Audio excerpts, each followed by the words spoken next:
আসসালামু আলাইকুম। মাকাম কুঞ্জ ভবনের নবম ছাদের কলাম বাঁধা চলতেছে। এ পর্যন্ত 5টা কলাম ফিটিং হয়েছে।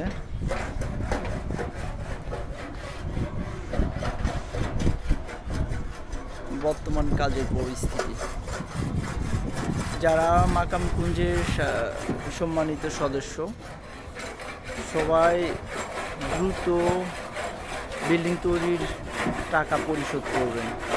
20 তারিখের ভিতরে দিলে ভালো হয়। আপনারা দ্রুত কাজ চান, কাজ দ্রুত করা হবে যদি আপনারা টাকার সাপোর্টটা ভালো রাখেন।